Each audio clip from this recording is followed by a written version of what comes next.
Hello and welcome. My name is Dr. Hannah Rose Murray. I'm a historian based at Queen Mary University of London, and I'm so happy to be recording this talk for Douglas Week, a fantastic week of events. I'm very honoured and privileged to be here. And today I'm going to take you on a whistle-stop tour of some key sites where African-American freedom fighters, including Frederick Douglass, who's pictured here, of course, in the middle, lectured in Britain during the 19th century. So I'm going to talk generally about some of the reasons why Black activists were travelling over here, and then show you some specific locations where they lectured. And many of these sites actually still exist despite the passage of time. So they remain very important visual monuments to their heroism and their inspiring campaigns for freedom, for liberty, for justice.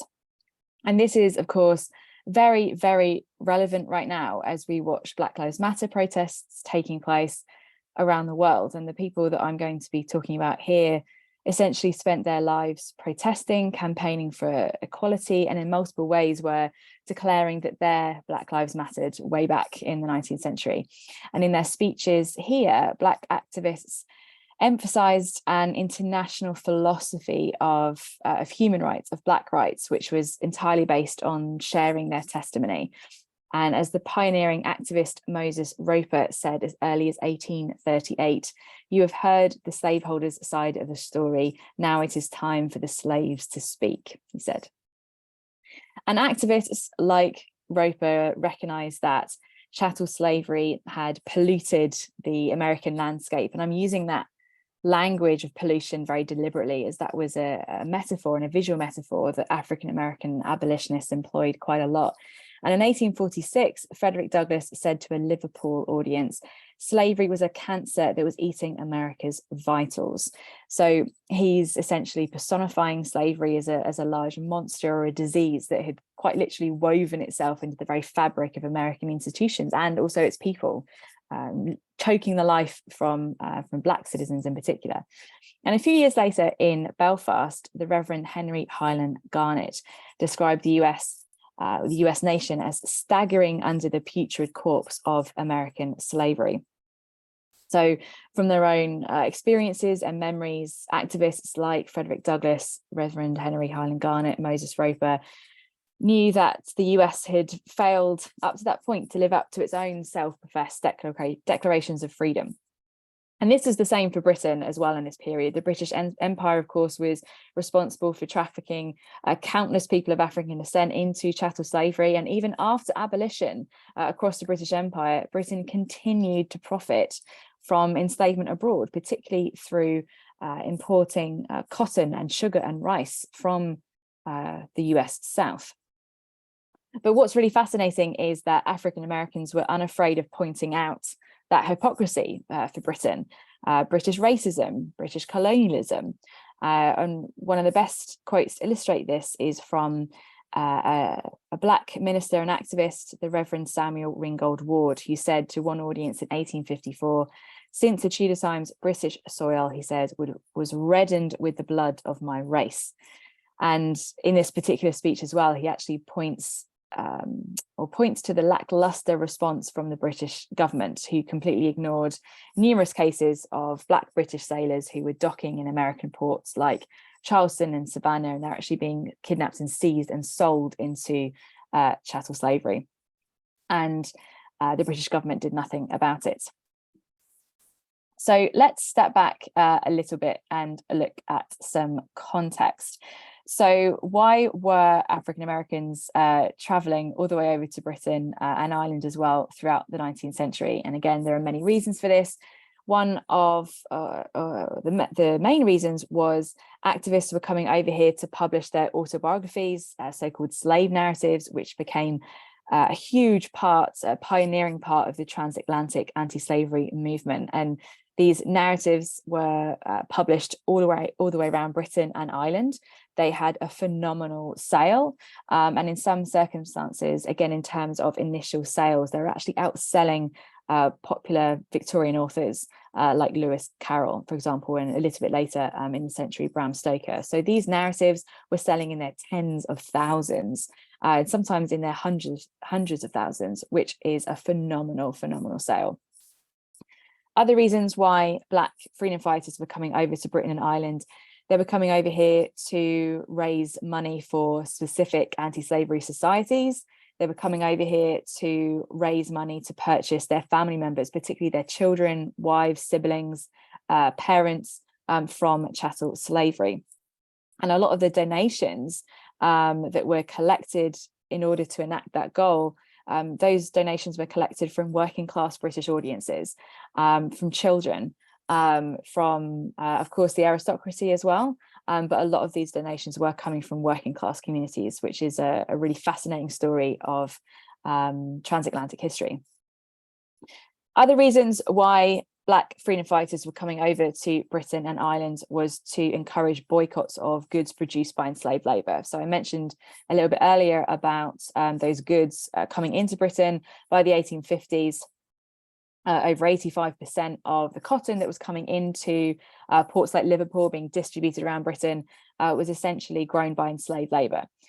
So huge statistic there. So you would have activists like James Watkins, who said to one audience, "If you could hear the groans of the slaves and witness for a moment their sufferings, you would never again touch Savannah rice. You would feel like you're eating the blood and bones of the Negroes." That's a direct quote from Watkins. And essentially he's getting, or trying to convince his audience to be a lot more thoughtful and aware of the products that they're buying and consuming on a daily basis. Another reason why activists were coming over here was to try and find employment, and often to live here, some for 5 years, 10, 20 years, sometimes for the rest of their lives, often to escape their former enslavers who had sent white men to try and seize and kidnap or murder them. So they were no longer safe on American soil. And I need to point out here that Britain was not some kind of racial haven. All of the activists that came over here would have experienced and did experience racism. So it's important to note that. But what I've got here on this particular slide is a map. It's from my digital website, www.frederickdouglassinbritain.com. And what I've tried to do is essentially map as many of their lectures in Britain and Ireland as possible. And you can hopefully see from this map, or if you can explore it in your own time, you can zoom into a particular area and find out which activists spoke where. Sometimes we know the exact time and venue and date and all of that information. Sometimes we just know the actual location. And as you can see, Black freedom fighters were speaking in every single corner of the British Isles, from major cities that we would expect, like London, Bristol, Dublin, Edinburgh, Belfast, Newcastle, Leeds, Sheffield, Manchester, Birmingham, again, the sort of industrial heartland of England. But they were also going to some very, very remote and rural locations, even as high as the Orkney Islands in the Scottish Highlands. They were speaking in Llanberis, a community settled at the foot of Snowdon in Wales. Cullercoats, a fishing village just a few miles from Newcastle, which I'll talk about in a little bit. Places like Ventnor and the Isle of Wight, fishing villages and things like that. So they were traveling to every single corner of the British Isles. And how were they getting around? Many of them were using every kind of transport possible, whether it's horse and carriage, whether it's on foot, whether it's train, literally any kind of transport you can imagine. And abolitionists were using certain networks. So you have James Watkins, who relied on Wesleyan Methodist networks. So he would essentially speak at certain churches, and those ministers would recommend him go and stay with person X, Y, and Z in a different village in a different town, and therefore he would be able to go around these circuits and networks across Britain. When the Reverend Henry Highland Garnet was here, he worked a lot in sort of the northeast of England, where there was a lot of strong support for the free produce movement. So again, thinking about boycotting goods produced by enslaved labour. But the other kind of element of this story, particularly when we're still looking at this slide with the maps, is exactly where were they speaking in terms of venue? And the answer is pretty much everywhere: churches, chapels, town halls, friends meeting houses, young men's Christian association venues. They lectured in schoolrooms, as it was really important for Black abolitionists to essentially raise a new generation of people believing in anti-racism. So they were speaking a lot to children's audiences through Sunday schools and also British schools in general. But they were speaking in temperance halls, guild halls, corn exchange buildings. They spoke in working men's clubs, literary institutions, collieries, factories. They spoke in hotels, restaurants, taverns, pubs, inns, theatres, private clubs as well, particularly in London. They were addressing the aristocracy and royalty in very large country houses or palaces. And again, when no building could be found, or if it was potentially too expensive to hire a venue, they spoke in parks and open spaces as well. And in their lectures, they were obviously talking about their experiences. They were exhibiting weapons of torture. They were displaying maps and drawings and illustrations. They were performing anti-slavery songs. They were performing and reciting their own poetry as well. So literally covering so many aspects here of literary and visual culture.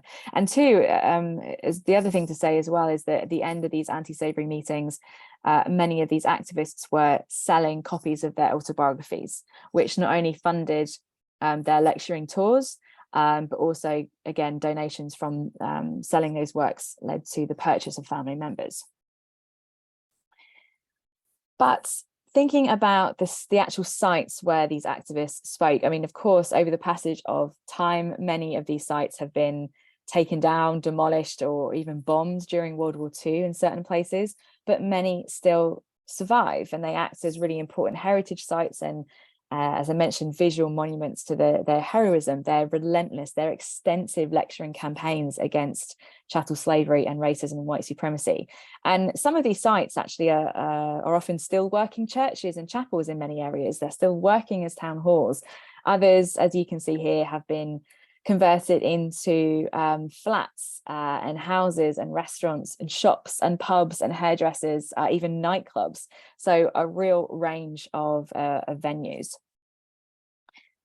What's really interesting is that some of these sites are protected, legally protected by organisations like Historic England. And I'm currently trying to work with Historic England on a project where I've collated sites that actually still exist, that are still currently protected by Historic England. And there are many sites that fit that category, but there are also hundreds more where buildings actually stand on the site of former churches or town halls, obviously where abolitionists spoke.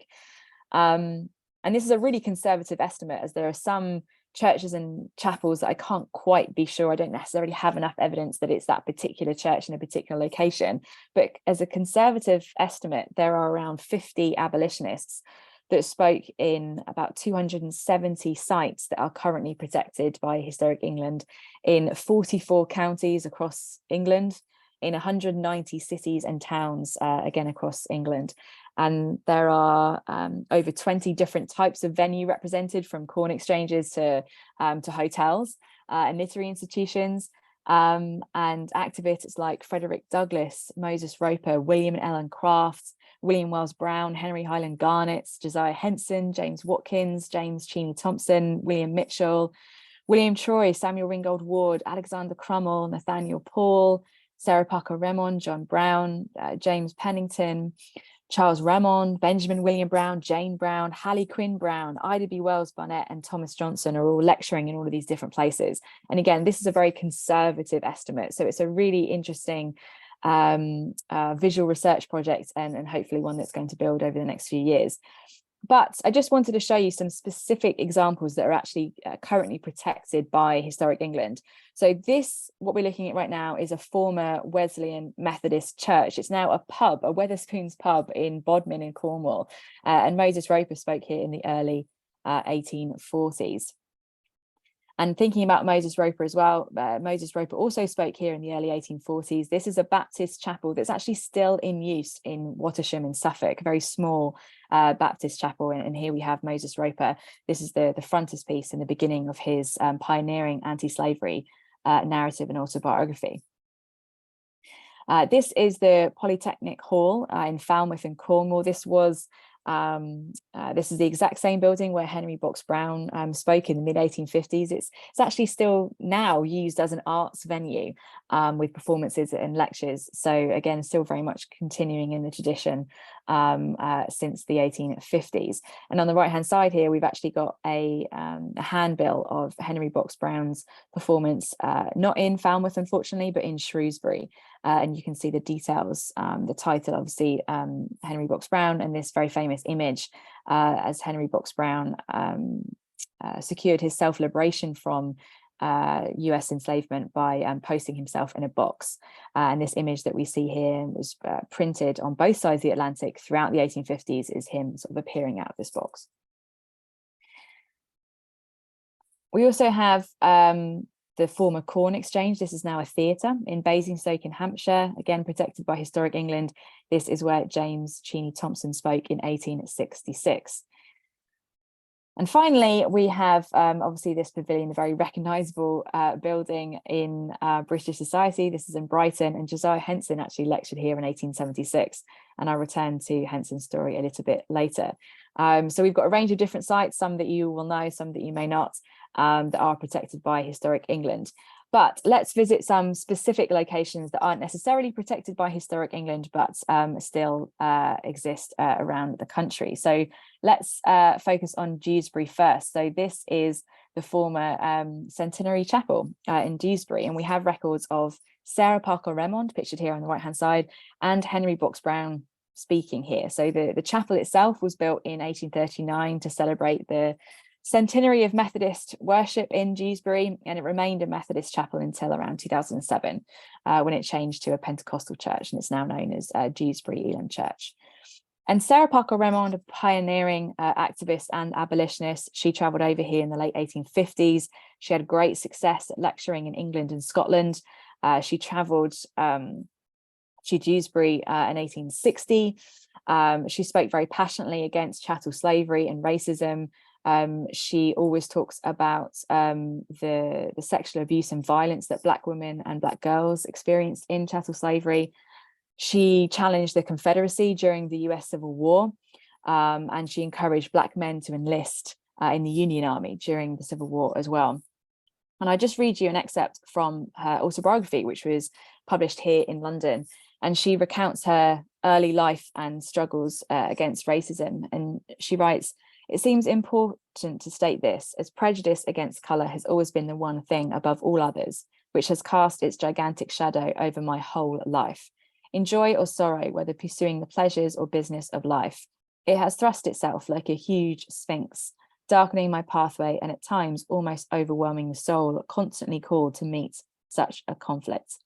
Let no one suppose that every member of the community treated us with mixed contempt and cruelty, but these were few, very few, only exceptions to the general rule.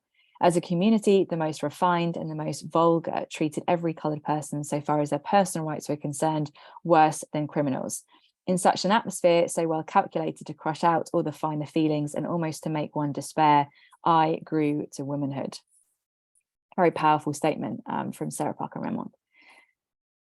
And in terms of Dewsbury, in terms of the Kirklees area where Remond was travelling around and lecturing, in January 1860, the Huddersfield Chronicle reported that there was actually a very sort of high anticipation for Remond's lecture that month, and the local newspaper correspondent that Remond's language is said to be exceedingly impressive and delightful, and crowded meetings have welcomed her wherever she has stood up to advocate the interests of her oppressed people. Now, I've already talked about Henry Box Brown, and this is a larger image of him, his resurrection, as it was called, out of this particular box. And he lectured here in Dewsbury in June 1851. And he was born into chattel slavery in Virginia. And his family were sold away from him, which was the catalyst for him working with a carpenter to essentially make a box for him to enact his self-liberation. And it's known as one of the most sort of miraculous escapes from chattel slavery. Box Brown exhibited that box on public stages, both in the US and in Britain. He even reenacted his escape attempt here in England in the mid-1850s. And he, along with this box, exhibited a panorama. So Panorama was essentially like an early cinema screen. It was a very large painting on several thousand feet of canvas, feet high and wide, that is, and it was used to depict certain scenes. It was rolled up in one corner normally, and then it was slowly pulled from one side to the other to give this impression of movement, of moving scenes. And in his famous anti-slavery panorama, Brown depicted the history of the African continent, the Middle Passage, the forced trafficking of Africans to the Americas, the brutalities that they faced in chattel slavery, in particular in the US, the separation of families on the auction block, and various cruelties, torture that enslaved women, men, and children went through on an hourly basis across the United States South. And Brown traveled with that panorama throughout the 1850s and early 1860s, all the way around Britain. And depending on what events were going on throughout the 1850s, he would take away scenes and add in scenes as well to appear relevant and contemporary to obviously various different audiences.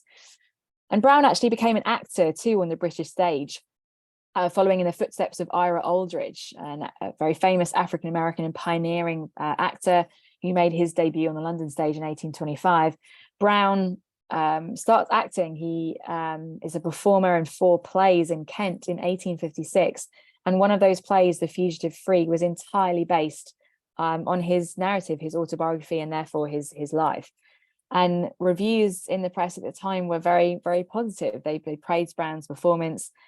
Correspondents knew that they were witnessing a very unusual event. There was an actor, an African-American actor, a survivor of chattel slavery, who was literally standing on stage and acting out scenes that had happened in his life. And many audience members and correspondents actually found that incredibly effective.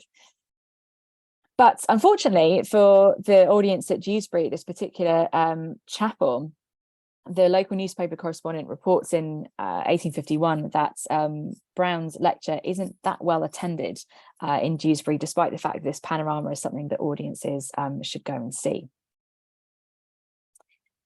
So just want to highlight the village of Westhoughton. So James Watkins, a pioneering activist, spoke here in Westhoughton, a village near Manchester. But I also wanted to highlight this site and not necessarily show you the specific site where Watkins lectured, but something entirely different. This, according to local legend, a local artist actually sculpted the heads of Watkins that you can see on this image here, and his activist wife, Mary Eliza Watkins, into this building on the High Street. Years after they visited, Watkins had connections to this particular town. He settled in Manchester and nearby Bolton for several years. So clearly he had local connections and gave, I would say, several lectures. I know of at least 2 lectures he gave here.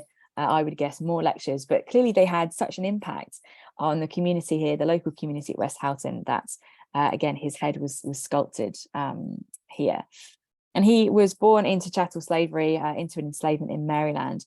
And he escaped in 1845. He briefly settles in Hartford in Connecticut with his activist wife, Mary Eliza Watkins, and their children. But tragically, the 1850 Fugitive Slave Act forces him to flee England, and he stays here for over 10 years. And he lectures against chattel slavery, racism, segregation. He's a strong supporter of free produce. So again, encouraging audiences to boycott goods produced by enslaved labor. And usually at the end of his anti-slavery meetings, he is selling copies of his autobiographical narrative, which an image on the right-hand side, this is the Birmingham edition. His narrative went through several editions and sold tens of thousands of copies throughout the 1850s. And he also exhibits weapons of torture during his lectures as well. But another really interesting thing about Watkins's life, but also particularly his narrative, is that he is very, very candid about his experience of racism in Britain. And he struggles to find employment in Liverpool, for example, because of the racism in that city. He writes about the popularity of very racist minstrel shows in a later edition of his narrative as well. And I just want to read you an excerpt that describes this. And he says, "To accomplish what I have done, I have had many difficulties to overcome, and have experienced many dark hours of sorrow and disappointment, and many a time have found it necessary to make one meal a day do. Through the ignorance and the prejudice of a certain portion of this community, we coloured people here have been calumniated, and ideas have been disseminated in relation to us, which have no foundation in fact, but have only originated in the malice of people who have made it their business to misrepresent us.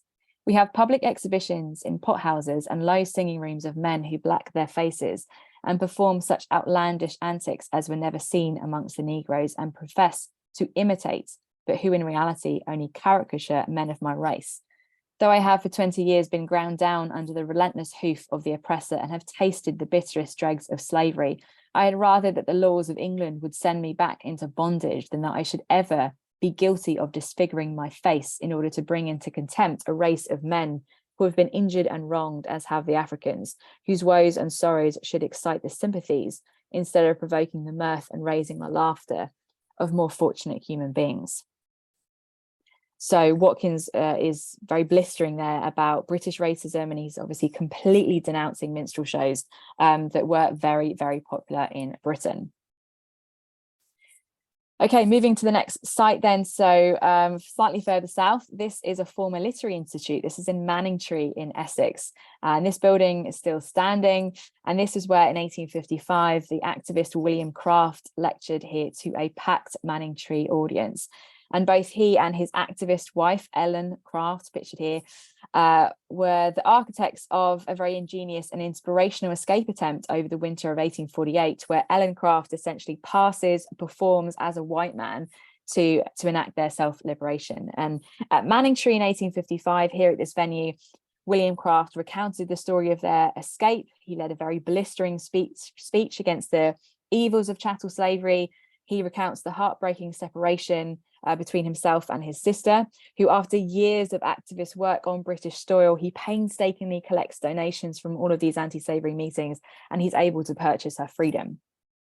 And the Crafts were active members of the transatlantic anti-slavery movement. Ellen Craft turned their home into a hub of Black activism. She invites fellow Black lecturers to stay there. She supports numerous reform causes. When she goes to private parties and aristocratic parties, she challenges racist thinkers. And when she hears rumors in 1852 that are being deliberately spread around the US from her former oppressor, former enslaver, saying that Ellen Craft had become, as this letter said, bored of freedom. She actually wanted to return to chattel slavery.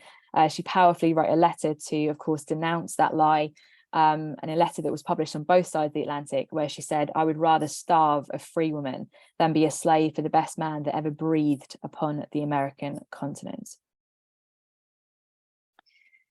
Traveling a little bit further south then, we have this very unusual venue. This is the HMS Victory, and Josiah Henson, an activist, abolitionist, actually spoke on board the HMS Victory in 1877. And he was born into enslavement in Maryland in 1789, and Henson escaped with his family, settled in Ontario in Canada. He was a community activist, a soldier, preacher, orator, author. He was the only person of colour to exhibit at the Great Exhibition in London in 1851. But Henson is most famously known for his association with Harriet Beecher Stowe's famous novel Uncle Tom's Cabin, which was first published in sort of book forms in 1852. Stowe was said to have read Henson's book and partially based the character of Uncle Tom on Henson's life story. And Henson revised his narrative to align with this particular story in 1876, so over 20 years after the novel had been published. Henson travels back to Britain for a second time, and within 6 months, he speaks to 500,000 people, as people here in Britain still associate Henson with the story of Uncle Tom. Uncle Tom's Cabin as a story is incredibly famous in Britain. It's still very famous years after the novel had been published. There are dramatic shows and minstrel shows, very racist minstrel shows that are telling this particular story. And Henson is known as the real Uncle Tom, a moniker that he rejects quite a few times in meetings around Britain, but he has a very, very successful lecturing tour here, and again speaks to officers on the HMS Victory in 1877. So heading back up north, we have the former Music Hall, again, a building that still stands in Newcastle. And this actually hosted several abolitionists. It was a very prominent venue in Newcastle for various social justice meetings, but particularly anti-slavery meetings. So Moses Roper, Frederick Douglass, pictured here on the right-hand side, William Wells Brown, the Reverend Henry Highland Garnet, all spoke here at this music hall. And it was here that Frederick Douglass, during his second visit to Britain in 1859 to early 1860, defends the white radical abolitionist John Brown, who was executed by Virginian authorities for attempting to incite a rebellion against chattel slavery and white enslavers at Harper's Ferry in Virginia. And Douglass said of Brown here at the former this particular music hall, now the former music hall, of course, Douglass said, "It might be a crime for a man on the deck of a pirate ship to strike down the captain and take her into the nearest port, where the victims of piracy might be set at liberty. And in no other sense was Brown's act a crime. English people were apt to look upon Brown as one who had gone into a peaceable neighbourhood and had there created a deep-seated discontent and disturbance. But this was simply a picture of fancy. John Brown disturbed no such neighbourhood as this. He entered Virginia not when she was in a state of peace, but when she was in a state of war. For if a state of war existed anywhere on the face of the globe, it did at this moment on the soil of the southern states. Slavery was itself an insurrection, and the slaveholders were an armed band of insurgents against the just rights and liberties of their fellow men." And Douglass was, of course, a blistering activist. He defends the reputation of John Brown here. He criticizes racism in Britain at this particular point as well during his second visit to Britain. And he also, of course, writes and speaks blisteringly against chattel slavery in the United States. And just a few miles away from Newcastle is a small village, and what was a small fishing village called Cullercoats. And why would this inspirational and famous activist Frederick Douglass lecture at Cullercoats, this tiny fishing village, twice? First in 1846 during his first visit, and then again in early 1860 to speak to local school children. And the answer is that Douglass worked very closely with the Richardson family in Newcastle, and they had a second home in Cullercoats, hence this connection and these networks.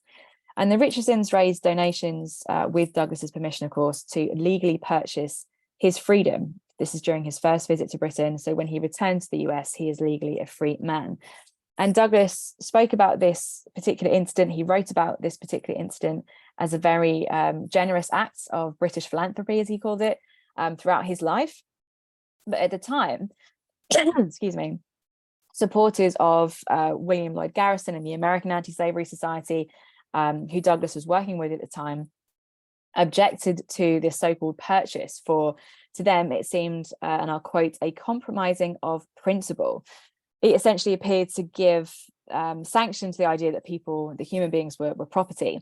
And in the pages of William Lloyd Garrison's newspaper, The Liberator, Garrison himself is actually forced to reiterate his disagreement with compensation and purchasing people from chattel slavery, but at the same time recognizing that Douglass had to do this for his own safety. But very militant abolitionists like Henry Clark Wright viewed this purchase with absolute abhorrence, and he wrote publicly to Douglass that he had been shorn of his strength. That's a quote. And it was an unnecessary decision to ask the sacrilegious villain to set a price upon Douglass's head. So Douglass is, when he receives this letter, he writes a public letter back to address what Henry Clark Wright is saying here. And he bristles against this racial paternalism of white abolitionists who had literally no comprehension of the trauma or fear of being recaptured. Douglass replies in this letter that his English friends had paid £150 not to confirm legitimacy upon a remorseless plunderer, Douglass says, but to release me from his power, not to establish my natural rights to freedom, but to release me from all legal liabilities to slavery. And Douglass writes a little bit later in his second autobiography, My Bondage and My Freedom, in 1855, that his uncompromising friends failed to see the wisdom in this particular ransom, as Douglass writes. And essentially this sort of reveals the difference, the colossal scale between the tensions of Douglass and white abolitionists, the racism of some very militant abolitionists who felt like he would lose his strength or lose his power or position with the anti-slavery movement after this legal purchase had been completed. But this image that we're looking at right now is an image of colour coats, and Douglass kept in touch with the Richardson family throughout the rest of his life. And in some of these later letters in the 1880s and the early 1890s, when Ellen Richardson in particular is visiting Cullercoats and staying there for the summer, memories of that event obviously resurface, and Ellen Richardson calls Cullercoats the birthplace of your liberty, writing to Frederick Douglass. But finally, we come to a site that doesn't exist, as it's really important because we've obviously looked at sites that still exist, but there are many sites where, particularly churches and chapels, they've been replaced, demolished, their congregations have moved elsewhere, town halls have been renewed, hotels and working men's clubs have been torn down. And the last place I want to talk to you about is it's now the Strand Palace Hotel on the Strand in central London, but it did stand on the site of Exeter Hall, a very famous anti-slavery meeting venue. And this is a beautiful illustration on the left-hand side of what Exeter Hall would have looked like. This particular auditorium could hold around about 4,500 people, a little bit more if they were pushing it. And it was a very famous site for anti-slavery meetings. It was opened in 1831 and it was actually demolished in 1907 to make room for the hotel that now stands on this site. And because it's such an important meeting venue, there were several activists that spoke here. So Frederick Douglass, William Wells Brown, John Anderson, and William Craft. Ellen Craft attends numerous anti-slavery meetings there, and we've already been introduced to the story of William and Ellen Craft. But I want to finish on the words of Ida B. Wells Barnett, who is pictured here on the right-hand side. She spoke here at Exeter Hall in 1893. And just to finish this talk on her words, as she's over here in Britain, she visits Britain twice in 1893 and 1894. She's campaigning against white domestic terrorism and the lynching of Black American women, men and children across the United States South and really across the entire US. And she says in one meeting, lynching happened not during the days of the Spanish Inquisition, not during the dark ages of the world, but they were committed in the glare of the 19th century civilization and by men who belonged to the Anglo-Saxon race, who boasted of their Christianity. The world, I believe, has done so little regarding this matter because it knows so little.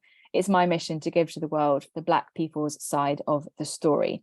And that's a direct quote from Ida B. Wells Barnett, and it's a perfect summary, I think, of all the reasons why African Americans were traveling over to Britain and Ireland for decades throughout the 19th century. They were sharing their testimony against chattel slavery and racism to millions of people throughout the 19th century, and we can't forget their exhausting, their extensive lecturing tours, the fact that they were lecturing for hours at a time, night after night after night, reliving in many cases very brutal and traumatic memories to inform audiences about what was going on in the US at that particular moment. And obviously we've seen today that a lot of these sites still exist, some of them don't, but regardless of whether they do exist or they don't, we should really honor these places, these sites as monuments to their heroism and their roles as warriors for social justice. So thank you very much for listening to me today, and I hope you enjoy the rest of Douglass Week. Thank you.